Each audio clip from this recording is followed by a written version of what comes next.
Welcome back to the Model Cars Houston podcast. My name is James, and today we have a super special guest for you guys. Some of you guys might know him for doing product reviews on various diecast products such as Hot Wheels, Pop Race, and many more. He's been getting a lot of traction on YouTube and Instagram, exceeding almost 100,000 plus subscribers. Please give it up for Mr. Drifter D. Yeah!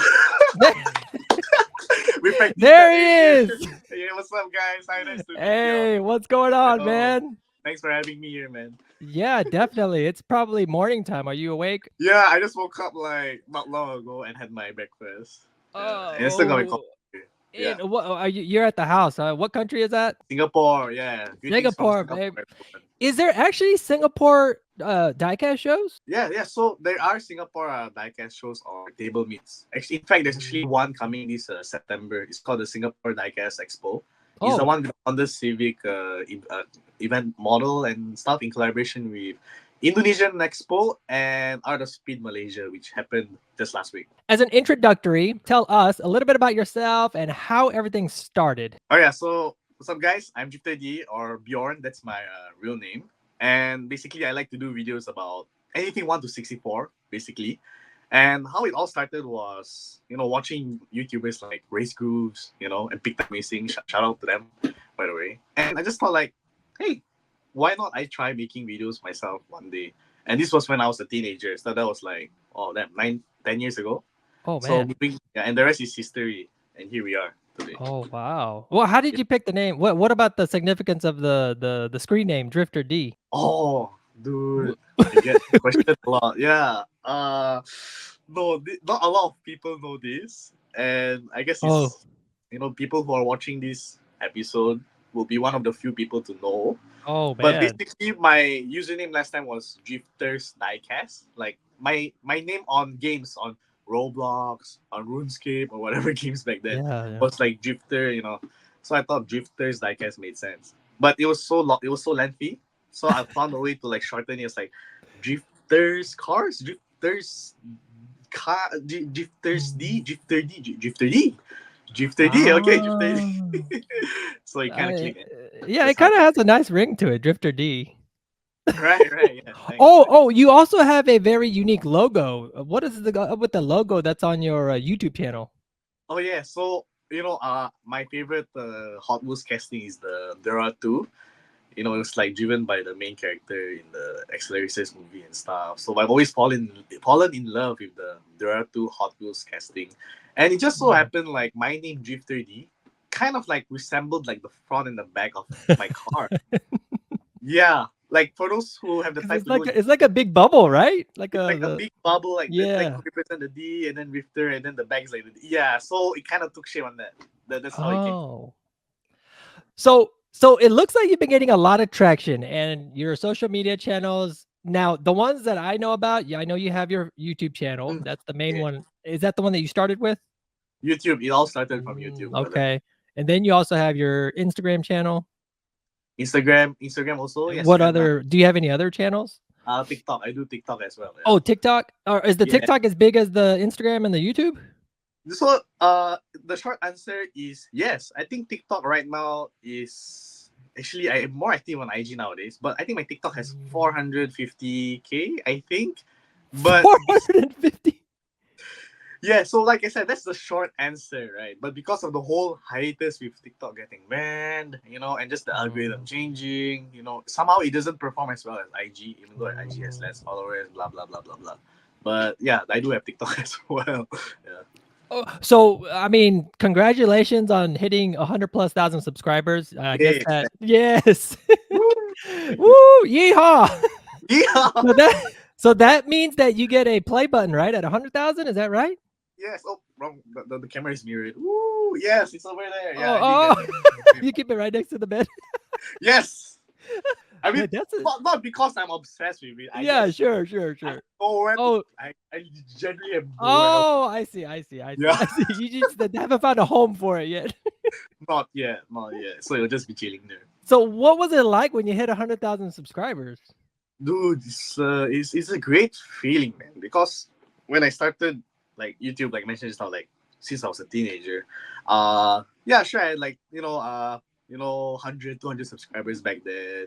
I had like friends and family that know about it. They're like, "Oh, so are you gonna go for the silver play button?" And I'm like, "Nah, there's no way I'm getting that. It's like 100k, 100k Yeah, subscribers. Are you yeah, yeah, crazy? You yeah. think That's a I'll get that?" lot. Yeah, but I'm happy to say that I guess also with the help of shorts, right, and stuff like that, it kind of helped boost the channel. Oh, And I it was a see. great feeling. We celebrated it with my fam and my girlfriend, Yeah. and we boxed it together as an occasion. It was great, man.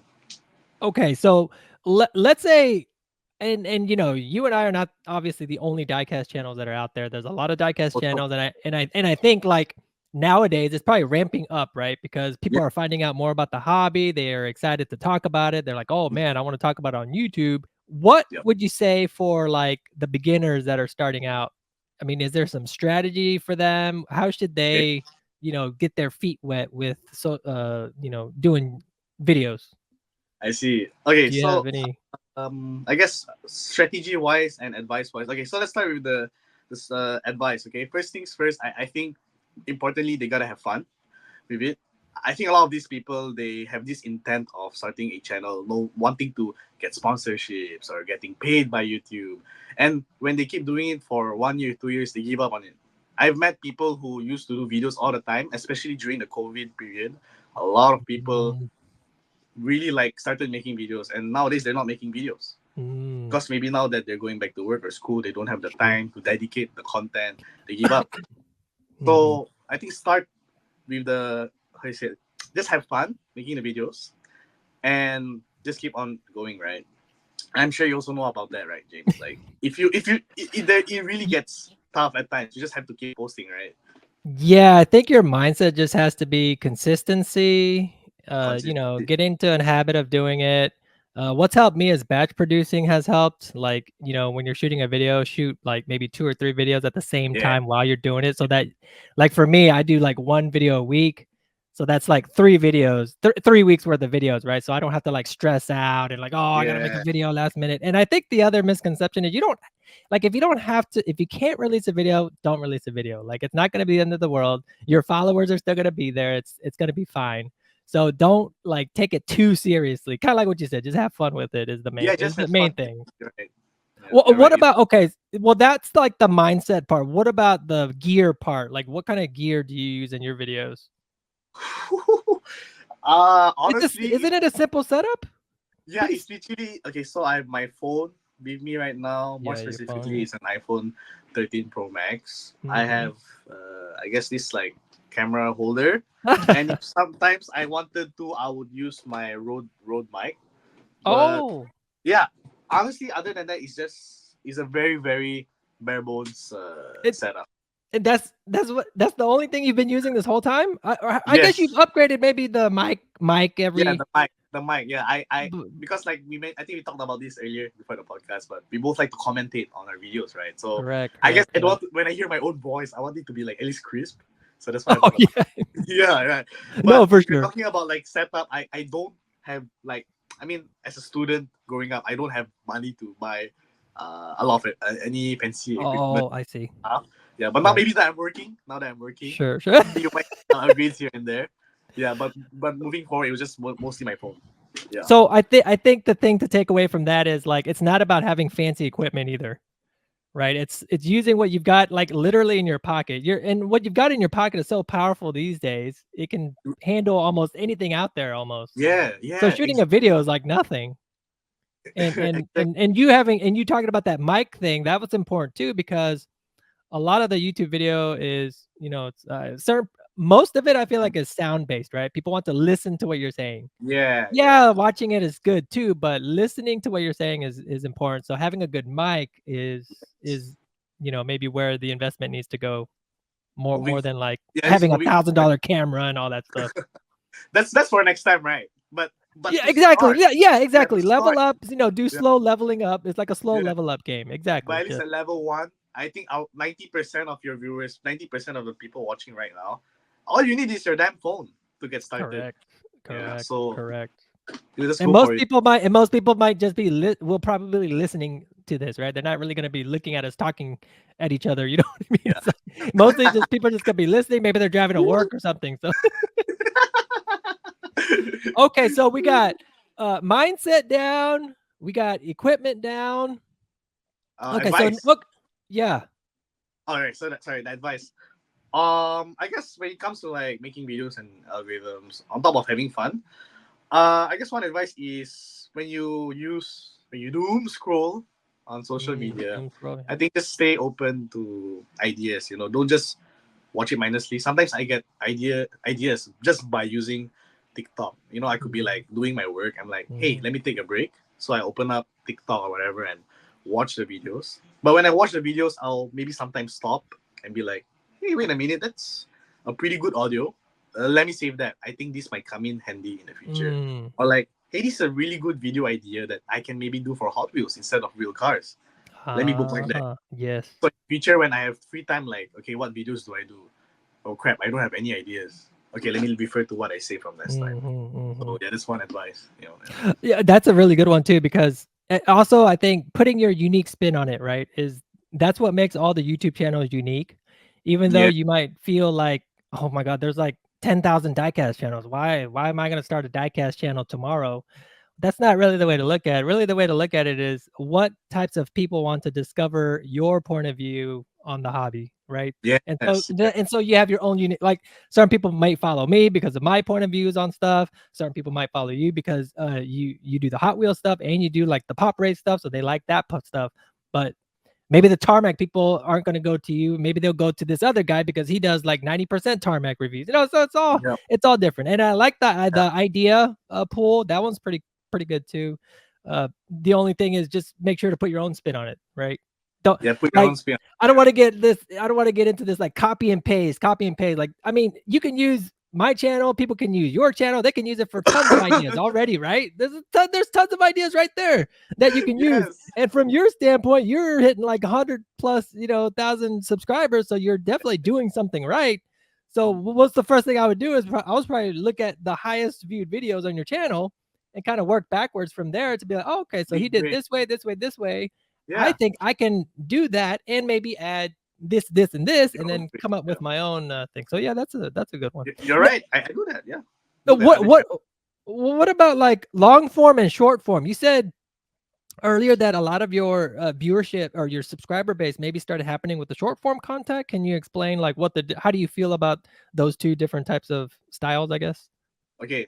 So yes, like yeah, shorts is such a powerful tool, man. I didn't realize it till like later on. But Mm, because the way shorts are built is that you can just swipe. And the mm. subscribe button is literally just within the reach of the thumb. So it's so much easier to get subscribers from YouTube shorts. Mm, Yeah. So but obviously the downside is the how to say maybe you can only make shorter videos or the revenue is mhm, lesser, etc. etc. mhm.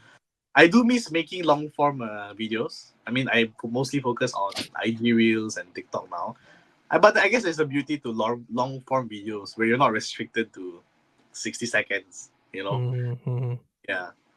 I There think well for long, I think so I guess like for shorter content, maybe Instagram and TikTok will probably be the main place to go maybe for those. YouTube Shorts, yeah. Facebook Oh, really, and YouTube Shorts.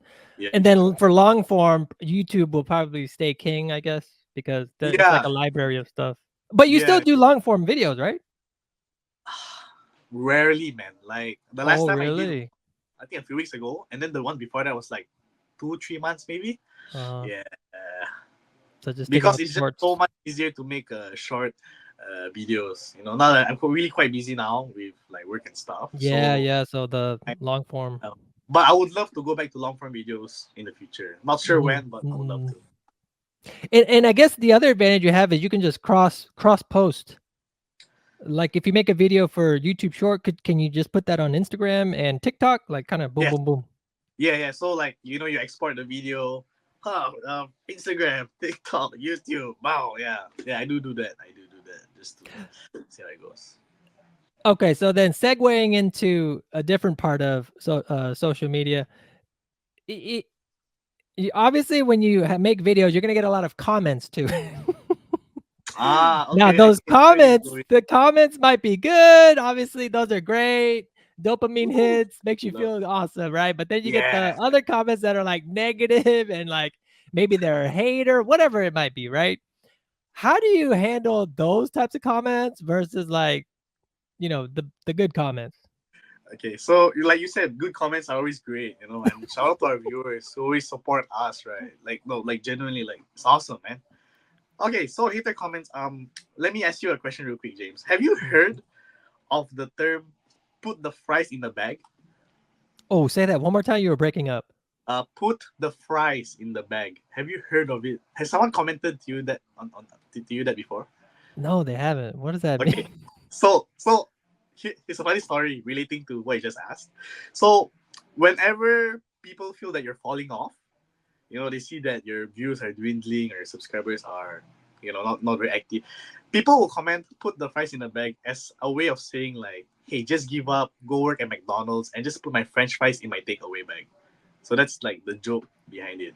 Although it's not a joke, obviously working in the fast food industry, it's not easy. It's not easy, but that's the meme behind it. So where I'm coming from is the other day, somebody commented that on my video. They were just like, bro, just put the fries in the bag, man, implying that my videos are dying or it's not doing well. Yeah. So how I deal with these people is very simple, and I want to give this advice to everyone who wants to start their content. Just delete the comment. Some people might Mm. think it's like, oh, you're just a wuss, like you're just like hiding away or running away from. But that's not the point. The point, right, is you just want to focus on the comments that really matter. So why do you want to like fixate over these negative comments? So just get rid of it. It's a troller, right? Unless it's a criticism, like someone properly criticized, like, hey, Jifter, I don't agree with this. I think that's fair. And if you delete that, I think it's just a bit weird. But if it's a straight up troll, I think just delete it, and that's what I usually do.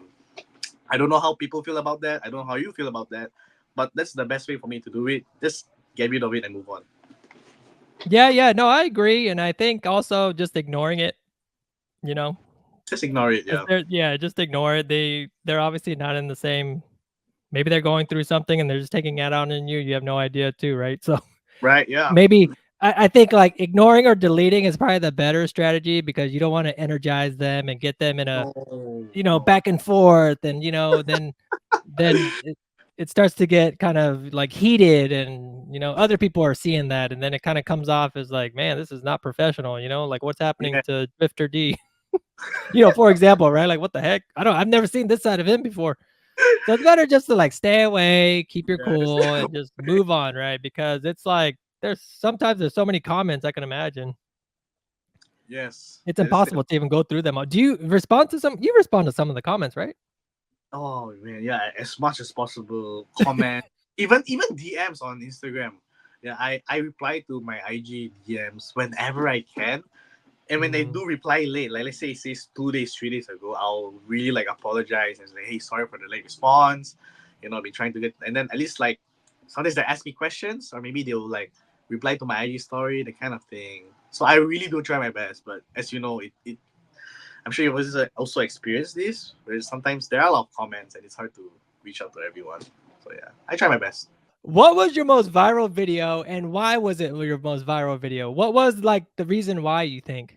Oh, my most viral video. Okay, since we were talking about long form and short form, I think long form wise, it's the kids stealing Hot Wheels cars. I think a lot of my viewers came across that video, and that's when they found out about me. It was basically this kid that I caught stealing Hot Wheels cars at Toys R Us. Very very simple video, but it has like I think like almost 2 million views or something like that. I don't know. I guess people are fascinated by kids stealing Hot Wheels cars. I don't know. And short form wise was I think on Instagram it had 20 million views. It was a simple 20. yes, yeah. It was a very simple video idea. It's basically man, I don't know how to describe this, but it's like how to say if your girlfriend is black, has nice curves, and is Asian, that's not your girlfriend. That's the Nissan Skyline R32. And then my girlfriend was right beside It and was then my like, girlfriend was beside me. She was wearing black. She's Asian and in a way she has curves. So that was the joke. oh my I think it was a god, joke that was that's a easy good one. to Yeah, easy yeah. yeah. That's crazy though. That's like I mean, I guess it's still diecast related, but I guess it was just really funny. Yeah, that I guess landed on the feet of not only diecast collectors but normal people as well. It was a Yeah. easy. It was a joke that was easy to grasp. So yeah, Right, right, right. It was, yeah, it was. It wasn't just about diecast. It's almost like, I guess, like a majority of people could relate to it. yeah, yeah. Relatable jokes, mostly cringe, but easy to understand. Yeah, Yeah. Okay, well, that's good. So it looks like your success with YouTube, Instagram, and TikTok will continue, and yes, I all will hope be so. good. You don't plan Yeah, on I giving hope it up so. anytime soon, so Yeah, I mean, it's been fun. It always it was fun. It's always been fun. And yeah, I'm optimistic. I'm optimistic that this will be something that I'll enjoy as long as I still collect and stuff. So yeah. so switching over to model cars finally. Model car All right. So diecast cars. I Okay. To me, I get a vibe from you that you don't take like Hot Wheels too seriously. not Um anymore. Not as much as I used to. oh, so maybe back in the day you used to. Yeah, like last time back in the day, it was 90% Hot Wheels, right? Ah, right, Uh, right, right. Now, nah, not as much. Not as much. Not as much. Right. To me, you're always like kicking them around. You don't care if it's a rare one. You just open it up. Like, who cares? Like, I get that type of, like, some of your videos are like that, I think. Like some of your Yes, shorts you're and right. stuff, maybe. You're right. You're right. Yeah. So So the I've seen it before, and it's a very interesting take because some of these oh Hot yeah, Wheels people are very serious people. Like they don't they are don't you very don't serious. open it. You don't open it. It's got a crease in the card. No, no, no. Whoa, no, no, no. So then I say, "Man, shut up." No, I'm kidding. It's my it's my way of telling people, like in a troll way, not very serious, just in a troll way, like just open up your damn cards. Like, like if you want to open it, just open it. If you want to keep it carded because it looks nice, the card designs, a lot of card designs, like James. Wait, I'm putting it the right. See, like look at all those cards. Just open them Just up, man. open Who it up. cares? Just open it Golly. up. Yeah, But some people keep it carded because, well, like yeah, value or like I don't know for whatever for God knows what reasons. I think there's nothing wrong with keeping it carded, right? Like from a collector's point of view. But a lot of people don't keep it Mhm. carded as a collector. They keep it carded for like hoarding or for value and that kind of stuff. If you're talking about rare pieces, okay, I have an exception. If it's rare pieces, like really rare pieces, I mean, I Sure, sure. wouldn't open it too. I have a couple of carded cars. Let me see if I can Right, show you. Yeah, I have a couple of right. carded cars there, and yeah, sure, Uh-huh, uh-huh, I'll be uh-huh. packaged. But Right. Like main mainline, lines. Just who cares? Well, you got the mainline. guy, but yeah, main lines, but like you got the guy that gets like the whole rack, the same car, one of each one. I mean, not one of each one of the same one. One of the same one. And I'm not gonna open up any of these, man. I'm gonna keep these in the card. I'm never opening. I'm like, what's the point of that? I don't know. I've yet to meet one in person, and if I do, I would really love to. Like on a serious note, I would really want to know like why they do that. Like You like should legit, on the spot, pull out your road and just be like, hey, you got a quick minute? man. Hey, what's going Tell on me why. here? No, no, I'm kidding. So yeah, I mean, I think you've made a video before, Yeah. like maybe it was like a scalper video, or maybe it was like, Oh, why are people buying like, 10 of the same ones or something like that. And I think that, it's segmented, right? Some of them are maybe doing it like you said, they're scalping, right? They're gonna buy yeah. 10, You're keep scalping. one, double Yeah. the price, triple the price, whatever, Yeah. right? But Some is hoard. Some genuinely like the car, I guess, and mhm, some mhm. just likes to buy for friends or keep extras. You're right, Ah, and right, I'm right. so glad you brought up that topic because linking back to just now on why I don't really collect Hot Wheels anymore, that's one of the reasons why. I Mhm. wasted so much time, and I mean wasted so much time like hunting for Hot Wheels on the bags and stuff like that. It just I don't find it worth it anymore. So that's why I resort to a lot of these scale models where you can pre-order them. They're easily available. They're always being restocked.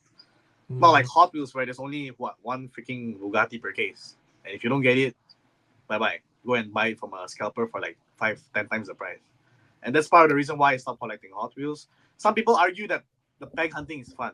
It is definitely. I've had fun, but there's only so many times where it just gets so tiring and just not worth it anymore. So yeah, scalpers ruined it. Do you think that the brands that we're collecting now will kind of turn into that too? I would like to think not, because the business model for, let's say, Tarmac or Mini GT and a lot of these brands, they go by pre-orders, right? So Mm. usually, if you want, you can just, if you want 5 pieces, sure, you say to the seller, hey, I want 5 pieces, and then the factory will, I think, manufacture it based on that, and it's more stable. I would say, right? I would like to think that way at the very least. Correct me if I'm wrong, but I think Mm. it's better definitely with all these other brands. Yeah, for sure. There's like order to the madness.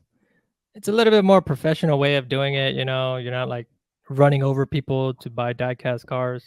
Don't get me wrong, No. some of them are rare, right? Even the pre-order, sometimes it can be something rare, Oh, maybe definitely. something that's limited edition or something like that. So that does happen. I've It seen it, does. and then when it sells out, everybody's upset. They go into Hot Wheels mode. Hot Wheels mode. Well, but I'm just saying, like I've seen it before, and I don't know. I've kind of seen some of the Hot Wheels, like personally. I've converted a lot of Hot Wheels collectors into the Feel. collectible Same. hobby. Same. Some of them still collect Hot Wheels and collectible stuff, so it's fine, right? But some of them are just like they're kind of like finding it out, and they're like, should I Hmm. use what I know and learn from Hot Wheels to instill the same type of thing to Mini GT? Should I buy 10 and flip and scalp? And Uh-huh. the only place I'm seeing that right now is for chases, right? Because Yeah, chases chase. kind of have that same feel of like the Hot Wheels thing where it's like, oh, it's rare. So now don't open it, put it, scalp it, that type of thing. Do you collect I chases? the short answer is no. I Mm. think they don't make sense. I think chase Mm. pieces at least for mini GT, because chase pieces, you can see it through the blister, right? Like it's not in the boxes, it's in the, Oh my gosh. We're on the you same know where I'm page. going. We're on the Yeah. same So page. That's exactly how I think. so the the shop, the hobby owner or whoever is, they will see, oh, chase piece, put it one side and sell it. It you Mhm. Yeah, I know. I don't understand that. There's this interesting concept someone tried to explain to me where chase pieces are meant to increase like pre-order count. yeah, like the reseller. It's the advantage to the reseller, not the customer. It's so customers will come to you to, have a chance to get a chase. Yes. Not take the chase out, let me put it on my website and sell it for Sell it. $100. Like that's not to me, that's Yeah. not the intention. And I agree. I think all chases should be sealed. It You should don't be. know where it's at. It should be just completely randomized. That way, everyone gets a fair chance. It comes as more of a surprise, which I think that was maybe some of the intent behind the chase. Like, oh, Yeah, the what's surprise this? factor. Yeah. But then some of them, I get customer complaints that it's a defect. Oh. Hey, I got this car from you and it's not painted. Have you heard that before? Return it to me. You can ship it back. Ship it to me. Oh my god. Yeah, that's Defect. what that's what all my customers, cuz I post those emails on my in the group, Uh-huh. and we all have fun with it because I'll give them my regular version and they can ship the chase version to me. I'm like, "What in the world is wrong?" I mean, again, fair, cuz there's a lot of new people coming in. They don't understand what chases are, and maybe they never collected Hot Wheels before, and maybe Yeah, they yeah, found yeah, this yeah. for the End of first the time. day, they There's do a lot that. of little nuanced reasons. Yeah, yeah. Maybe somebody got it, some wife got it for the husband, and like, what the Hmm. heck is this? Like, it's not even painted. I have I have 3-star, 2-star reviews on my website because of that, man. It's crazy. What? Wait, that's crazy. No way. I mean, but it's funny. Like for the majority of us, it's just funny. So I left it on there. I don't care. Because if you read that, you'd be like, what in the world? This lady or this I'm person. gonna go and find Yeah. that later. I'm gonna dig it up. Oh my god, it's so crazy. That's hilarious, man. Okay, so that's an interesting thing. I do love the chase, the mentality where the chase should be sealed. That's a good one. Yeah, yeah, yeah. It definitely should be true. Yeah. Okay, so right now, I think like the collectible diecast market is kind of getting a lot of traction. Yeah, yeah, How do you choose what brands you review on the channel? Like, is it you picking them, or is it like Pop Race is sending you stuff? How does that work? yeah. So few factors. Firstly, yes, Pop Race. They do sometimes send me samples of their upcoming cars, and Mm, which is great. I get to get a sneak peek of the models and help them mm, promote it. But I do work with, let's say, other, if there's any brands or partnerships where, let's say, they want me to feature a specific set of cars. I'm usually not very like picky about it. Usually, when I get a car, I will usually find a way to like, hey, maybe I can do this, maybe I can do that. So I'm not very picky with it, and sometimes I just go with the flow. I don't really like if I wanted to, I can just make, for example, like JDM cars all the time. JDM cars definitely, I know will definitely get more views, but I try not to do that because I prefer to do the videos that I like to do more. So you see, there's this whole collage here where I just kind of try things out. I just kind of try things out depending on what cars I have. So yeah, maybe that makes uh, sense. do they give you like special instructions on how to review the cards, or is it kind of like up to you? Like, hey, here's the cards, do whatever you want. Uh, I guess to put it, no, there's no humble way to put it. Basically, they leave it to me because at this caliber, I would say like they already know what I know. I already know what to do with the cars. So usually they leave it up to me to make the videos on it. So yeah, usually. So when it comes to the brands, what is your favorite brand right now? You'd say. Whew. Damn. I guess it goes to. I mean, there's a bias. There's certain biasness when I say this. Definitely, when I say pop When it race, right? when it comes to the collectibles, not Hot Wheels. No, it used to, bro. It Let me- used to be Hot Wheels. It's definitely of course. like I still collect Hot Wheels. Yeah, yeah, yeah. Right, right, I have a right. freaking Hot Wheels neon sign, bro. You're the guy with the Hot Wheels neon sign. Oh my, Yeah. that's Uh, hardcore. much regrets. No, I'm kidding. But yeah, no. Yeah, it's not Hot Wheels. I still like Hot Wheels, but it's not Hot Wheels. It's like I said, it goes with It just goes with biasness saying it's probably Pop Race, mainly because of like the details. I think the price point. They're really trying to be competitive with it, and Mm, I'm an absolute sucker for like moving parts, whether like the hood opens or the trunk. Pop Race is one of the few, or if not the only brand that normalizes opening trunks, and that's freaking sick to me, honestly. So I think it'll definitely be Pop Race, but also with other brands, as long as it's like a scale model. Like yeah, Mini GT is doing apps. They're on fire right now. Mini GT.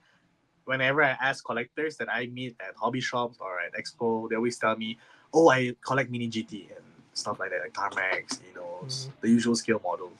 Yeah, Oh, good. What would be your least favorite then? major, major. Majorette? I'm sorry, I have to say it Yeah, out loud. but okay. Fair, fair. I mean, but Majorette is not. It's not really in the same league, right? As like Oh, Pop in Race. terms of scale model. Oh, okay. I don't know, but I had this convo with other collectors once. We were in a circle. Guys, on the count of three, let's all say the brand that we hate the most. One, two, three. Major. we all dude, we laugh. We Well, laughed it out. okay. That's fine. Let's stay with Majorette. Well, why Majorette? Okay, let me explain. Okay, let me just first say this. To Sure, me, man. Majorette seems like just a little bit, sophisticated version of a Hot Wheel. That's how I see Majorette because it's got Ah, like opening hood, right? Doesn't it have like opening yes. parts? I think Yeah. maybe I the do. scale it looks a little bit bigger too, but Hot Wheels is a little bit bigger scale too, so kind of like same. But again, that's just I don't have any Majorettes, so I don't really know, but I've seen some at Malaysia Diecast show. I saw some, and that's just what it looked like. I mean, the card art looked cool, all that looked fine. Yeah. Okay. To be fair, they have this new JDM line, which looks cool, where it has like detachable body kits and stuff. Yada. But you're right. It's mainly the scale. I think if you think Hot Wheels is disproportionately large, Majorette takes it one step further. And when you put a Majorette car beside a Matchbox, a Hot Wheels, maybe even a Pop Race, it it just looks very chunky, very big, Mm. and I just feel like Yeah, I think because they want it to be the size of a toddler's hand, so that's nice to hold. But yeah, I guess that makes sense, right? But from a 1:64 perspective, it just does not look as nice. Doesn't look nice even at all for Yeah, comparing it's to. not true scale. Yeah, and it's worth saying that I think last year they did a poll. They wanted to ask for collectors' opinions, like, "Hey, we want to improve majorette. What are some suggestions you have?" If you read the comments, people will say it's the scale. Like your cars are just way too chunky, way too big. Oh, But right, there's, right. there's still no changes. So come on, majorette. I think majorette has potential. Definitely, they just have to tweak a lot of these things here and there, and Hmm. good to go. Yeah. Well, so we first finally saw each other at the Malaysia Diecast Expo, and let me So say that was like an awesome Diecast Expo. It was kind of packed and tight, but again, that was my first time going, so maybe that was the reason why. But I had a lot of fun. It was cool to see all the brands there, a lot that's of great. excitement. That's great. That's Um, great. did you have anything? To me, I'm more of like a what's bad, what's negative, because I think those types of things will make things better. Like that's the way I see it. So like a diecast show. You can say all the good things. Oh yeah, I had nice cars, everyone was nice or whatever, right? But what were some of the negative things from that show that will make them better? Like constructive criticism that would make them better, you think? I see. So I think to be fair, you did bring up a good point. You came halfway across the world to come to Malaysia. Huge props, by the way. Respect. Last minute, last minute Yeah, too, almost. yeah. Yeah, yeah. Last minute, yeah. So you saw our side of things. I've never been to like USA convention, so I can't compare, right? So just focusing maybe on like maybe MDX per se. I guess they didn't expect a lot of last year's MDX was chill, man. It was chill. Like me and my friends were just walking around, skipping along, buying cars. Wait 20, 30 minutes. This year, I guess the organizers, nobody expected it to have a lot of people, right? So that led to the main issue of the whole thing was just the crowd management, right? Like the queues, like in the morning the queue just disintegrated, the kind of stuff. And then when you're inside, you're also queuing up. There's like a queue here, but there's also a queue there where it merges to another queue, blah blah. So I think it's just mainly the crowd, the management. I think it's just mainly that a lot of waiting, a lot of queuing up. But I guess Like the setup. that's the point of the expo, right? It's just mainly to queue up for the exclusive cars, right? Mhm. Yeah, but I mean, who am I to complain, right? That's the point of the expo is to, I guess, queue up. Wait, can I say that? That's nah. I think that shouldn't be the point of an expo. It's just to waste your time queuing up for the car, right? Oh, yeah, More, yeah. yeah, right. So Yeah, I because don't know some of where those guys waited in line for a long time. exactly. So I think there's definitely a way to improve that. Maybe like a queue number system, or people scan a QR code, they get a digital queue number, and then they can go and walk around, blah blah blah. Then maybe they get a notification saying like, "Oh, your number is coming soon," or I don't know, something like that. Something like that. Definitely, I know maybe the organizers will be watching this, thinking like, "Oh, that's easier said than done," or that's gonna cost money. That's why I say I don't know, but I'm sure there's a way around it. I'm sure. Yeah, I'm optimistic about it. So we're gonna have a Drifter D convention coming soon. No, no. Singapore edition. There's a Singapore Diecast Expo coming soon, and I am working with the organizers to help build hype for it. Oh, But okay, good. yeah, but I'm not gonna hold my own one. No, no, no. So is the okay? So the Singapore diecast, is that going to be kind of like a similar setup? SMDX. I would say yes. It's gonna be like in the convention hall, lots of booths, lots of tables. I think some of the name brands will also be there to sell their stuff. And it'll be in collaboration with these organizers called International Auto Modified. You're gonna have these very tuned cars, like Need for Speed style cars, on the other half of the hall. So the two of them are collaborating with each other. So I think it'll be interesting. That sounds good. Sounds good. Are you gonna? Is there any other shows that you're gonna be planning on going? Is there any other shows coming up like with the remainder Uh, of the year in Asia? Actually, other than Singapore Diecast Expo, I know there's an Indonesian Diecast Expo Mm. coming soon, but I don't think I'll have the time to travel there. So yeah, probably not. No. As we land the plane, where can people find you? Yeah, so you guys can find me at G30 on TikTok, Instagram, YouTube, maybe Facebook, though I don't use it. But yeah, please feel free to search up, and if you do come by, maybe comment or DM me saying, "Hey, I came from the Model Car System podcast," and I'll be happy to reply to you. No, real cap, real cap. If you guys don't believe me, go and message me right now on Instagram, and if you comment that you come specifically from this podcast, I will entertain you. I will reply to your message. Nice. Thank you so much, dude. It was a Okay. lot of fun, man. Thank you Yeah, so me too, much. man. Yeah, Maybe we'll thanks for. talk. We'll do it again. We'll do it again. Thank you, man. I appreciate it.